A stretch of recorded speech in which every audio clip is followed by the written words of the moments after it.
সুজি দিয়ে কিন্তু মিষ্টির যে কোনো রেসিপি তৈরি করা যায়, এটা খুব ভালো যায় সুজির সাথে। কিন্তু অনেক সময় হয় না যে ঝাল খেতে ইচ্ছে করে, মিষ্টি তেমন ভালো লাগে না, বিকেলে চায়ের সাথে কুড়মুড়ে ঝাল কিছু হলে দারুণ জমে যেত, এরকম খেতে ইচ্ছে করে। তো প্রিয় দর্শক, আসসালামু আলাইকুম, আমি নীরা চলে আসলাম আজকে তেমনই সুজি দিয়ে একটা ক্রিস্পি আর টেস্টি একটা রেসিপি শেয়ার করতে। আমি প্রথমেই একটা বাটিতে 1 কাপ সুজি নিয়েছি, তারপর দিয়েছি একটা ডিম, তারপর দিয়ে দিলাম অন্যান্য উপকরণগুলো যেমন পেঁয়াজ, তারপর কাঁচামরিচ কুচি আর টমেটো কুচি, ধনিয়া পাতা কুচি। এখানে চাইলে কিন্তু গাজর কুচি, আলু কুচি, বাঁধাকপি কুচি, যে কোনো সবজি কুচি আপনারা ব্যবহার করে নিতে পারবেন।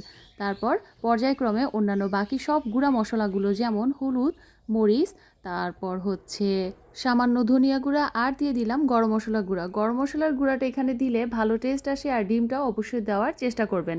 এখন এই সবগুলো উপকরণ খুব ভালোভাবে মেখে নিতে হবে। চাইলে অল্প একটু পানি দিয়ে তারপর মেখে নিলেই ভালো হয়। আমি এখানে শুকনো যেই সুজিটা ব্যবহার করেছি সেটা হচ্ছে মোটা দানার ছিল, তাই আমি সামান্য পানি দিয়েছি। তারপর মাখাতে মাখাতে এক পর্যায়ে 1 টেবিল চামচ দিয়ে দিয়েছি হচ্ছে আটা। সবগুলো মিশ্রণ একসাথে মাখানো হয়ে গেলে এটাকে 10 মিনিটের জন্য একটু রেস্টে রেখে দিতে হবে। প্রিয় দর্শক, বিকেলবেলায় ঝটপট কুড়মুড়ে নাস্তা বানানোর জন্য এর চেয়ে ইজি আর চটজলদি রেসিপি কিন্তু আর হয়ই না।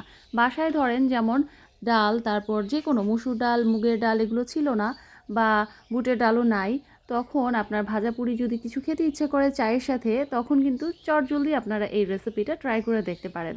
তো 10 মিনিট পর আমি এই সুজির যেই মিশ্রণটা তৈরি করেছিলাম সেটা দিয়ে হাতে একটু তেল মেখে নিয়ে এরকম ছোট ছোট বিস্কুট সাইজেরও করে নিয়েছি। আপনারা চাইলে এইভাবেও করে নিতে পারেন, অথবা আরও যদি সোজাভাবে করতে চান তাহলে তেলে আমার মতো পরবর্তীতে এইভাবে দিয়ে দিতে পারেন। আমি ছোট ছোট পাকোড়া সাইজের করেছি, অবশ্য পরবর্তীতে এগুলোই বেশি ক্রিস্পি লেগেছিল আর কুড়মুড়ে হয়েছিল, খেতে ভালোই লেগেছিল। এরপর আর কি, এখন শুধু ডুবো তেলে লো মিডিয়াম হিটে একটু সময় নিয়ে গোল্ডেন ব্রাউন করে ভেজে নিতে হবে। এই তো তৈরি হয়ে যাবে দারুণ মজার সুজির পাকোড়া। অ্যান্ড ট্রাস্ট মি, এটা খাওয়ার সময় মানে ডালের বড়া বা ডালের পেঁয়াজি থেকে কোনো অংশে কোনো দিক দিয়েই টেস্ট কম ছিল না, বরঞ্চ ফ্লেভারটা একটু অন্যরকম ছিল। আমাদের কিন্তু খেতে খুবই ভালো লেগেছে, বিশেষ করে বাচ্চারা এটা খেতে খুবই পছন্দ করেছে। পাকোড়াগুলো ভেজে নিতে নিতে এর মাঝখানে আমি আমার প্রিয় দর্শকদের একটা ছোট্ট রিকোয়েস্ট করতে চাই। আমি কিন্তু সবসময় চেষ্টা করি আপনাদের সাথে সহজ আর দ্রুত যেই রেসিপিগুলো করা যায় সেগুলো শেয়ার করার জন্য।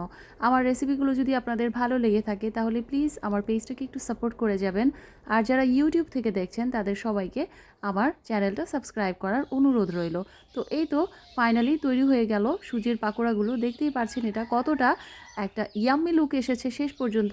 আর মুচমুচের কথা কী বা বলবো, এটা আসলে আপনারা যখন ট্রাই করবেন তখন নিজেরাই বুঝতে পারবেন। তাহলে আজকের রেসিপিটা এই পর্যন্তই। সবাই খুব ভালো থাকবেন, কথা হবে পরবর্তী নতুন কোনো ভিডিওতে। আল্লাহ হাফিজ।